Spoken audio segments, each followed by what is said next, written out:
Bueno, a ver, imaginemos por un momento una escena absolutamente cotidiana. O sea, alguien está deslizando el dedo por la pantalla del móvil en una red social cualquiera. Sí, lo típico que hacemos todos a diario. Exacto, lo típico.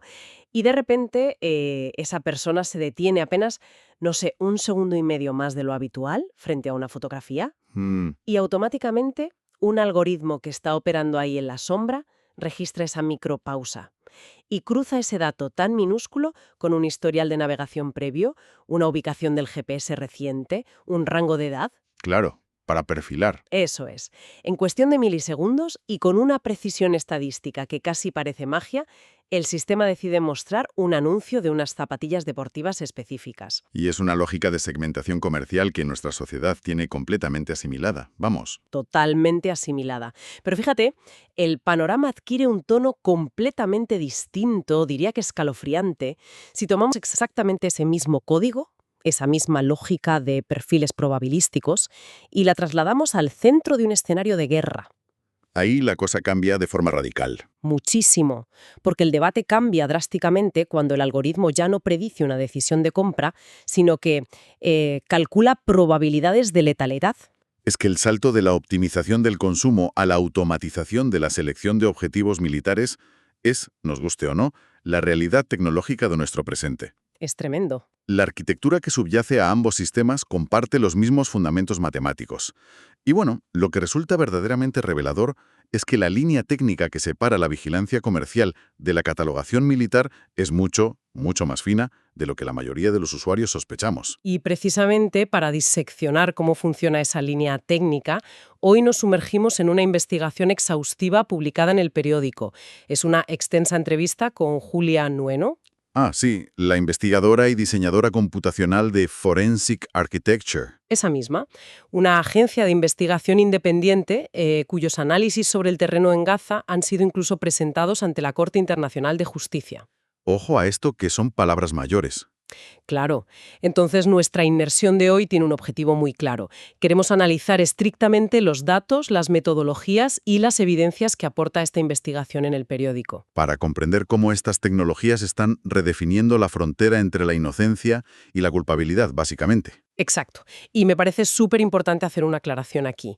Abordamos este material no desde una postura geopolítica, sino con una lente puramente analítica. Sí, manteniendo la neutralidad sobre el conflicto en sí.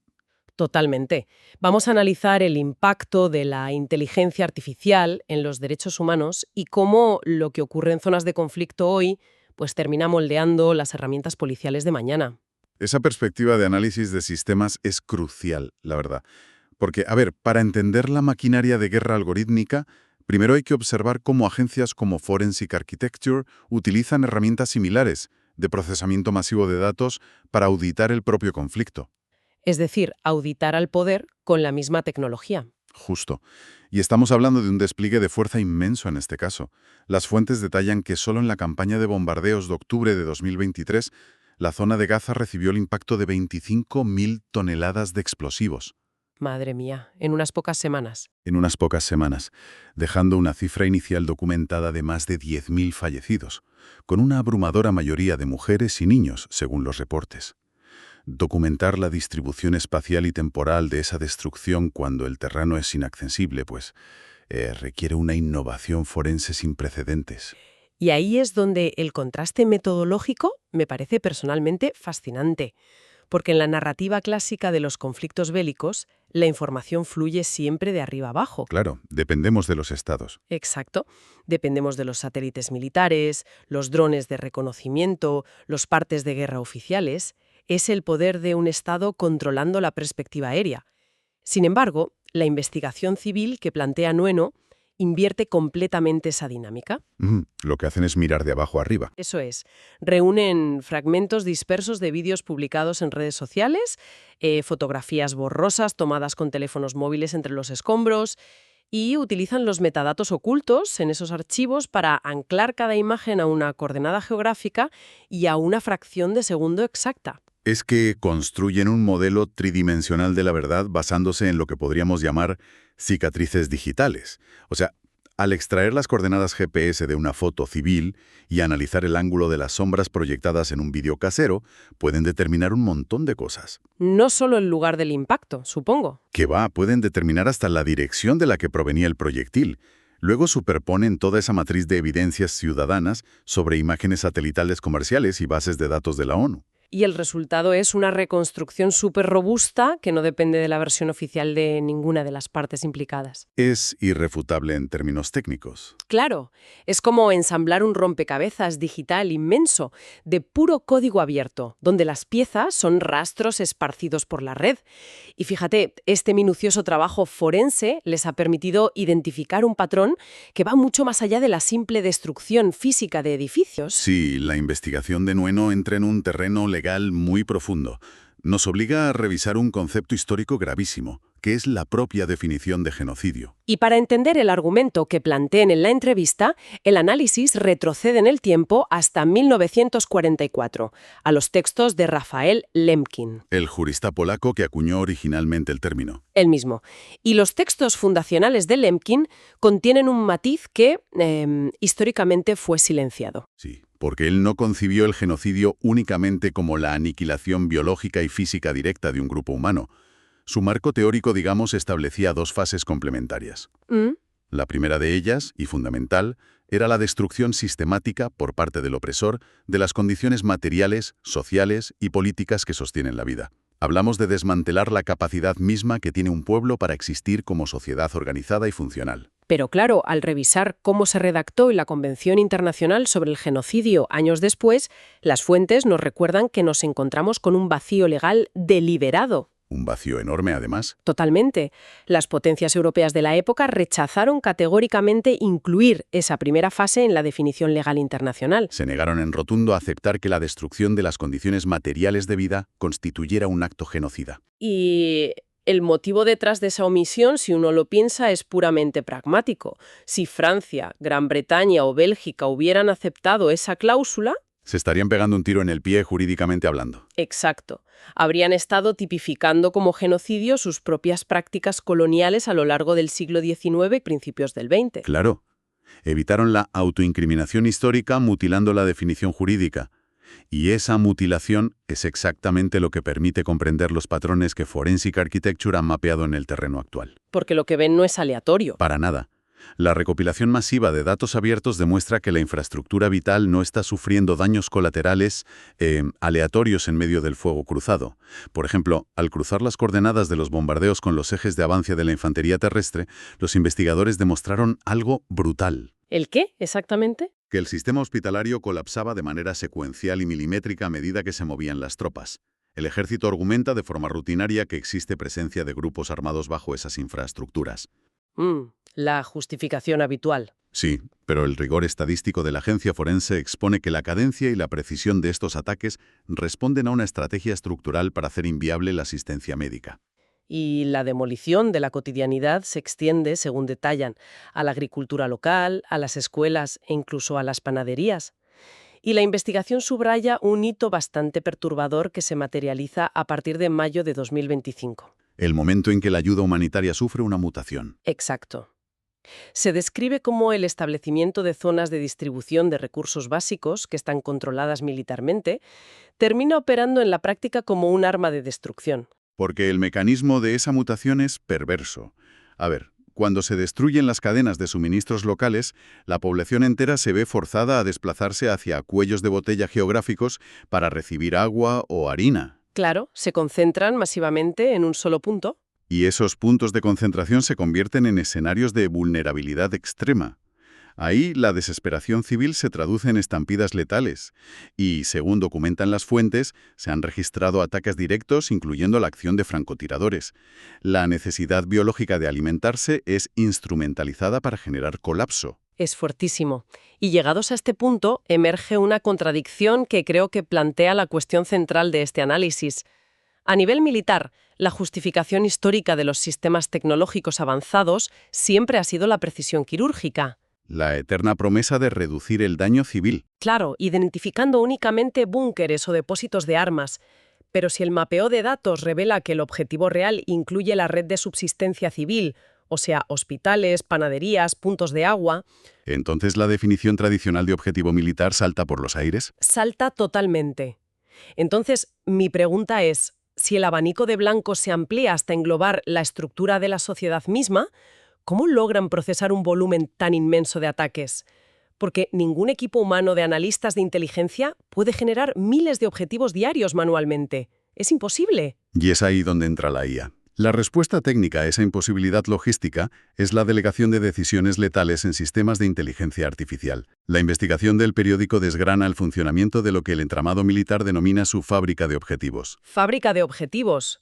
El nombre ya impone. Y ojo, no se trata de un único programa omnipotente, sino de un ecosistema interconectado.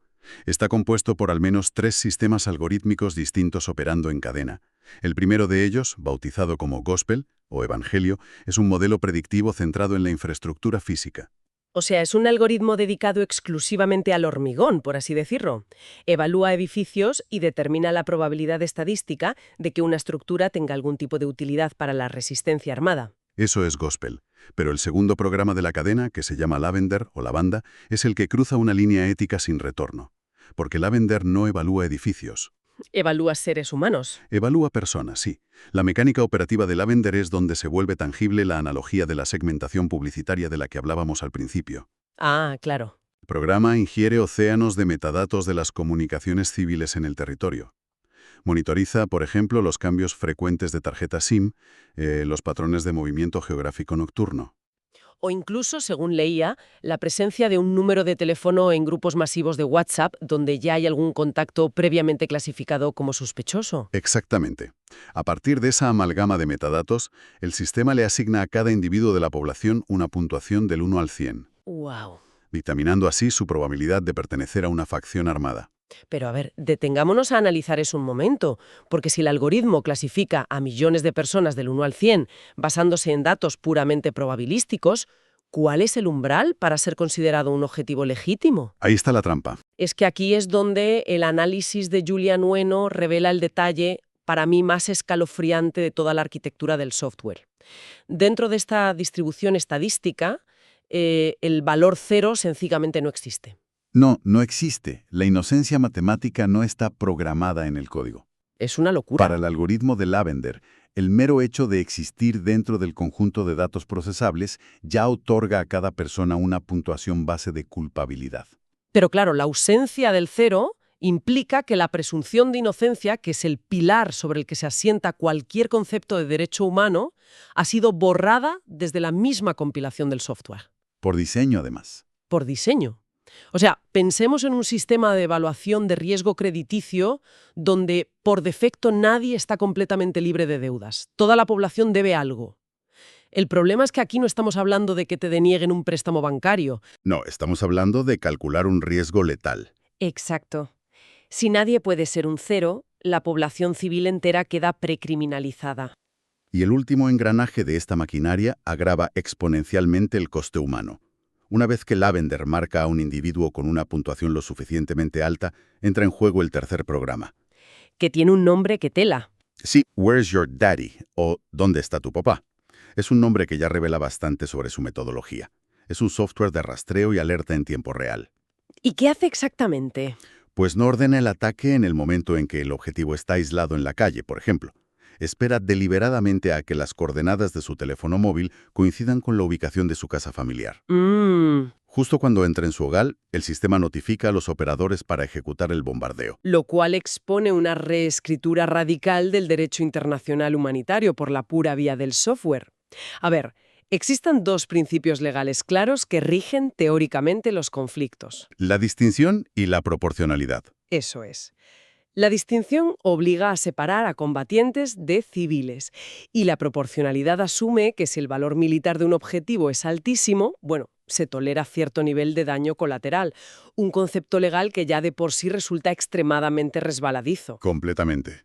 Pues lo que ocurre cuando introduces una inteligencia artificial diseñada para optimizar resultados en un marco legal tan ambiguo es que la máquina encuentra el camino más eficiente para maximizar la letalidad. Maximizar la letalidad, claro. Los registros temporales de los ataques documentados por las fuentes muestran picos de bombardeo sobre zonas residenciales durante las horas nocturnas, cuando el software de rastreo sabe perfectamente que hay familias enteras concentradas en los edificios.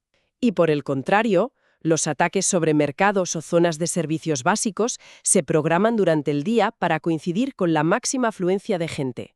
Es una lógica de optimización macabra. Los datos evidencian que el sistema no busca minimizar el daño, para nada, sino que convierte la presencia de un solo individuo calificado probabilísticamente por Lavender en el pretexto legal perfecto para aniquilar todo el edificio y a decenas de civiles que lo habitan. La investigadora lo define con una crudeza necesaria. Dice que es un sistema de exterminio masivo individualizado. Y además de eso, existe otro factor analítico fundamental en todo esto. La justificación de estas implementaciones masivas de IA suele basarse en la idea de que acelerarán la resolución de los conflictos, logrando intervenciones, rápidas y decisivas. Esa es la narrativa oficial, siempre, claro. Sí, pero la observación empírica sobre el terreno demuestra una dinámica diametralmente opuesta. La inteligencia artificial no funciona como un mecanismo para terminar una guerra. Sino como un motor inagotable para sostenerla. Genera el pretexto continuo, ¿verdad? Justo. Ese es el concepto del bucle recursivo de la biometría, y su funcionamiento a nivel de flujos de datos es implacable. ¿Cómo funciona ese bucle en la práctica? Pensemos en la secuencia de eventos que describen las investigaciones.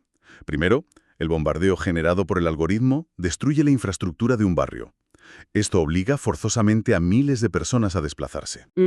Huyen de los escombros. Durante ese éxodo obligado, el ejército establece puntos de control o corredores de evacuación por los que la multitud tiene que transitar. En esos embudos físicos, digamos, se instalan sistemas de recolección biométrica masiva. Estamos hablando de cámaras de escaneo facial, lectores de iris, registro de documentos. Todo eso. Se aprovecha la vulnerabilidad tremenda del desplazamiento para realizar una recolección masiva de datos poblacionales en tiempo real. Y la clave técnica, el núcleo de esto, es que toda esa información biométrica nueva se inyecta directamente de vuelta al servidor central de la IA. O sea, información sobre quién se mueve con quién, qué familias caminan juntas, qué rostros no estaban antes en la base de datos. Exacto. El algoritmo procesa este nuevo mapa social, reajusta las probabilidades estadísticas de cada individuo y el resultado matemático es la generación automática de miles de objetivos militares nuevos que no existían el día anterior. Es literalmente una máquina de movimiento perpetuo. El ataque genera desplazamiento, el desplazamiento facilita el robo masivo de biometría, la biometría alimenta al algoritmo y el algoritmo arroja nuevas coordenadas para bombardear. Es un ciclo cerrado. Y creo que es crucial entender que este patrón algorítmico no es exclusivo de un solo actor estatal. La investigación nos recuerda episodios similares recientes a nivel geopolítico, como los bombardeos sobre Irán gestionados por la administración estadounidense en años pasados. Sí, donde pasaba exactamente lo mismo. Tras semanas de ataques, los sistemas de IA seguían afirmando haber descubierto miles de blancos inéditos. O sea, una IA que nunca se queda sin objetivos es de facto la excusa matemática para una guerra infinita. Y este análisis nos conduce inevitablemente a la advertencia central que resuena a lo largo de toda la entrevista con Nueno. Que esto no se queda allí. Para nada. Esta maquinaria que traduce el comportamiento humano en metadatos y puntuaciones letales no se queda confinada en los territorios donde se utiliza por primera vez. Y aquí entra en juego la tesis del efecto boomerang. El concepto formulado por el periodista Anthony Lowenstein que se cita profusamente en el análisis. Exactamente. La premisa del efecto boomerang es que los territorios sometidos a ocupación militar o asedio funcionan a efectos prácticos de la industria tecnológica como un gigantesco laboratorio de investigación y desarrollo sin restricciones legales. Las corporaciones de defensa y las unidades de inteligencia militar pueden testear, iterar y perfeccionar herramientas punteras de represión sobre una población cautiva bajo el paraguas retórico de la seguridad nacional inminente. Y el problema mayúsculo para las democracias occidentales surge cuando el producto ya está testado y optimizado en ese laboratorio. Ese es el peligro real para el resto del mundo. La historia de la tecnología de vigilancia demuestra sistemáticamente que las herramientas desarrolladas en las fronteras y en los conflictos asimétricos siempre acaban siendo empaquetadas, comercializadas y exportadas para aplicarse sobre las sociedades civiles en la metrópoli. el boomerang que vuelve. Y las pruebas empíricas de que ese futuro ya ha aterrizado en la vida civil occidental son contundentes. La investigación menciona, por ejemplo, cómo los servicios de inteligencia israelíes desarrollaron alrededor de 2015 sistemas predictivos diseñados para analizar el rastro en redes sociales de jóvenes en los territorios ocupados. Sí. Y el objetivo declarado de ese software era identificar a un potencial terrorista antes de que él mismo supiera que lo iba a ser. Es la materialización técnica del precrimen que veíamos en la ciencia ficción.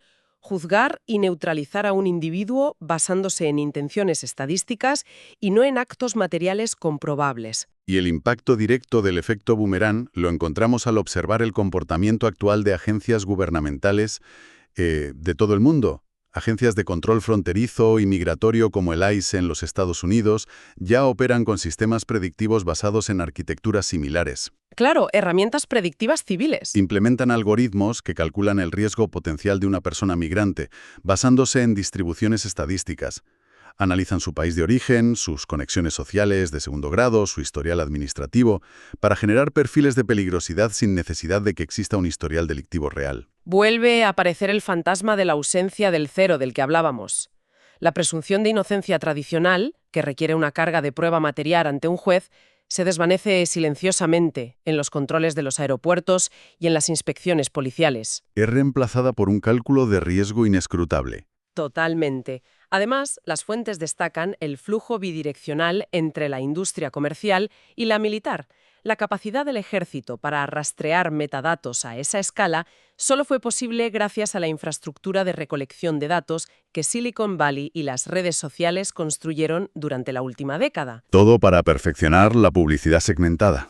Eso es, la economía de la atención y la economía de la violencia comparten el mismo sustrato tecnológico, la misma base. Y a su vez, la innovación que el sector militar aporta en la aceleración del procesamiento masivo de datos, pues acaba filtrándose de vuelta a los sistemas comerciales que procesan la información en nuestros dispositivos a diario. Las barreras tradicionales entre lo civil y lo militar a nivel de arquitectura de software se han desintegrado por completo. Es un escenario de transformación ética tan colosal que, sinceramente, la primera reacción suele ser el fatalismo. Te quedas pensando que no hay nada que hacer. Es comprensible. Pero el trabajo de Forensic Architecture y el mensaje final de Julia Nueno en la entrevista plantean una resistencia estructurada y proactiva que me parece vital mencionar. Sí, plantean que si los estados se escudan en la opacidad de los algoritmos predictivos para diluir su responsabilidad en la vulneración de los derechos humanos, la sociedad civil tiene la capacidad tecnológica de invertir los papeles. La democratización de las herramientas computacionales, el procesamiento de imágenes satelitales, las técnicas forenses de código abierto, todo eso permite hoy en día que organizaciones independientes, periodistas e investigadores construyan auditorías ciudadanas extremadamente robustas. Pueden utilizar sistemas complejos de cruce de datos para documentar crímenes de guerra o abusos policiales con un nivel de rigor científico que antes era un monopolio exclusivo del Estado. Es enfrentar la tecnología de vigilancia con tecnología de verificación. Es usar el algoritmo para arrojar luz sobre las zonas de sombra creadas por el propio algoritmo. Exactamente. La verdad es que hemos transitado hoy por un análisis profundamente revelador. Arrancamos examinando la reconstrucción forense a partir de metadatos civiles, revisamos cómo la destrucción metódica de los soportes básicos de vida reconceptualiza la idea misma de genocidio con Lemkin, Y terminamos destripando los engranajes de sistemas como Lavender o Gospel, claro. donde la inocencia queda erradicada del código matemático para justificar un estado permanente de violencia. Y lo más crucial, lo que nos toca de cerca a todos, comprobamos que el boomerang tecnológico ya está de vuelta en nuestras propias fronteras y aduanas. La delegación de decisiones morales irrevocables en sistemas de probabilidad estadística es, sin lugar a duda, el reto estructural más complejo al que se enfrenta la preservación de los derechos civiles a nivel global en esta década. Estoy totalmente de acuerdo. Y para cerrar esta disección, quiero plantear una derivada de este proceso a quienes nos escuchan, algo para reflexionar una vez terminemos aquí. Si observamos la rapidez con la que las burocracias de los países democráticos adoptan estas tecnologías predictivas, justificando siempre razones de seguridad pública o eficiencia administrativa.